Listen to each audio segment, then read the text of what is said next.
What's up? It's your brother's keeper. Um, Doing a topic on oral sex. We have a lot of people who think that it's cool. A lot of people who think that it's bad. I'm gonna clarify all of that with scripture. Now, oral sex in the bedroom, is it good? Is it bad? I've seen I've seen a couple of videos. There's this one guy who said oral sex is wicked, and he could not find any scripture on it. But the first thing he went to was a tutorial that he found on the internet, and he started reading it and quoting it like that was the Bible. Another person was out here, and she said she had a dream where there's a couple that were eating dinner, and then the girl crawled under the table, but there was curtains, so you couldn't see what was going on, but you could imagine what she was doing under there. Sorry, that's my alarm clock. I'm up early, but anyway, by the way, it's been so hard to make this video. So if y'all watched the whole thing, thank you, because I had to do this video like 10 times. So anyway, it's gonna stop, I guess, in a minute. Let me get out of here. Um. Anyway, I need to go back to my drawing board because my scriptures are there. But anyway, um, I, so the girl woke up to hearing a loud voice saying oral sex is witchcraft, and she looked it up and she found that it was something that witches perform as sex magic. So, with that being said, there's a lot of misconceptions and things like that, or conceptions or whatever, right? So I'm gonna go to the Word of God now, and we're gonna talk about it. If you made it through this video, thank you. So now I'm getting into the scripture. No more chitter chatter. All right, we're going in. So I'm gonna start this. I'm gonna start this off with Hebrews 13:4. Marriage is honorable in all, and the bed undefiled.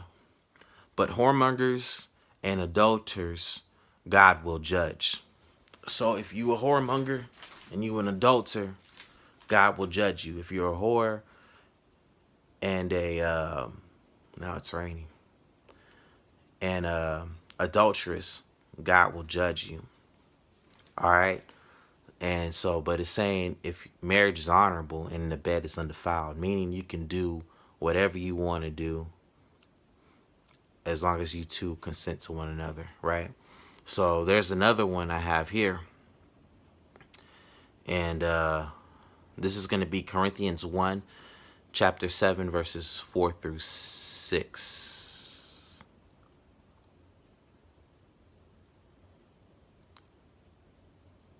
Hold on, let me make sure.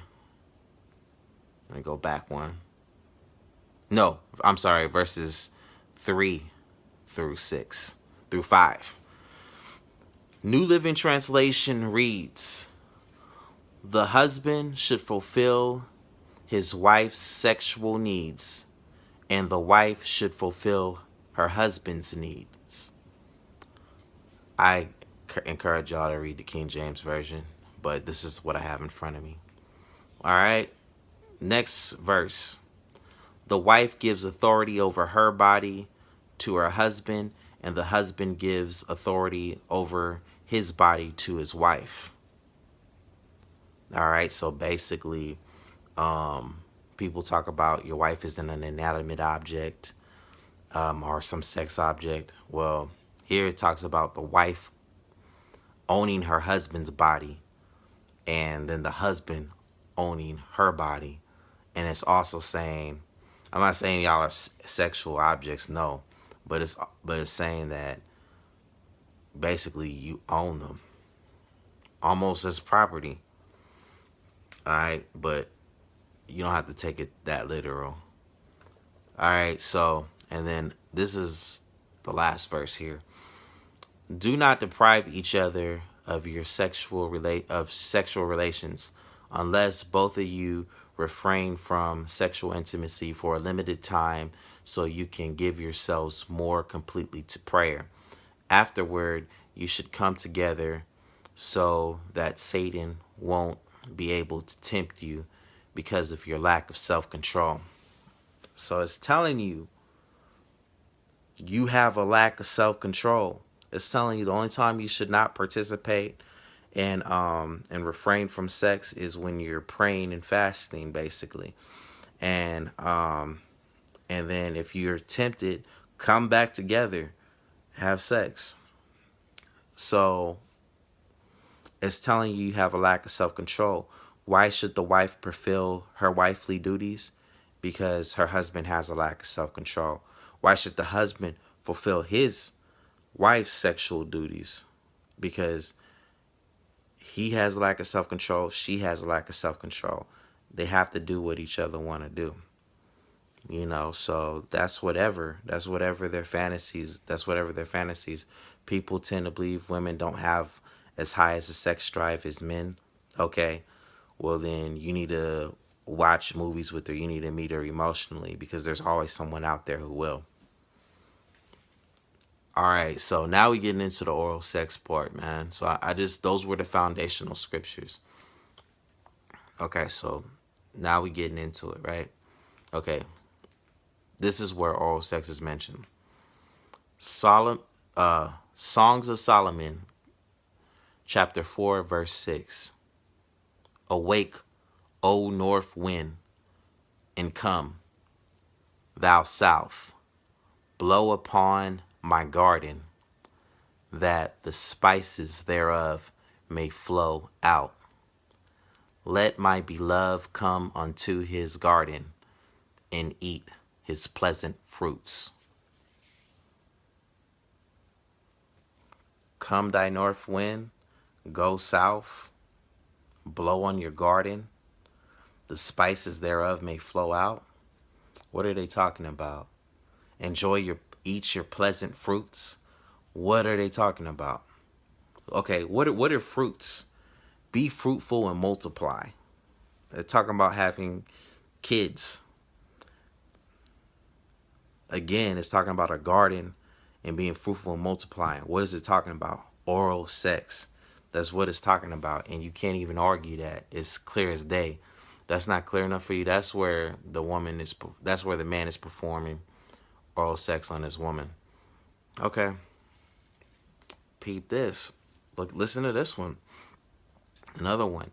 Songs of Solomon, chapter 2, verses 2, no, verse 3. All right, ready? Check this out. As the apple tree among the trees of wood, so is my beloved among the sons. I sat under his shadow with great delight, and his fruit was sweet to my taste. Again, there's that fruit word again. Be fruitful and multiply. I stood, okay, as an apple tree among the trees of wood, so is my beloved among the sons. I sat under his shadow with great delight, and his fruit was sweet to my taste. What is it talking about again? Fruit. Be fruitful and multiply. You know what I mean? This sounds graphic. It seems like a scene straight out of a porno, but it came from the Bible. People say don't bring pornography into your relationship, and I don't agree that y'all should be watching any of that. But people say don't bring these porno moves into your bedroom. No. First off, sex is designed for married people. It's not designed for single people. Why do y'all think we're copying them when really the world is copying us? They have no business doing anything that they're doing. If there's anybody that has the right to do anything, it's us. We have the right to do anything. It's us. It's not them. They have no business doing anything sexual. So comment below You know what I'm saying? Whether you agree or disagree, but as far as is oral sex bad, it's not bad. It's even mentioned in the Bible. You could pretty much quote scriptures. If you want, I could build a book on sex verses alone for your marriage. I could, you know what I mean? Let the wife of your youth breasts comfort you always. Like, I got scriptures for days. So, if you disagree, please drop in your comments below and, tell me why. But, like, please use some scripture. Use some scriptures. Don't use, like, hearsay and what people been saying. Use some scriptures. Don't use opinion. Use some scriptures like I gave you some scriptures. I did not. You can read along with me and you can look up those verses yourself. So, but anyway, I'm not going to sit here and fight. But yeah, is oral sex a sin? It's not. It's all, you know what I mean? I get what they say. Mouths are created for eating, but no, obviously not. Anyway, I'm out.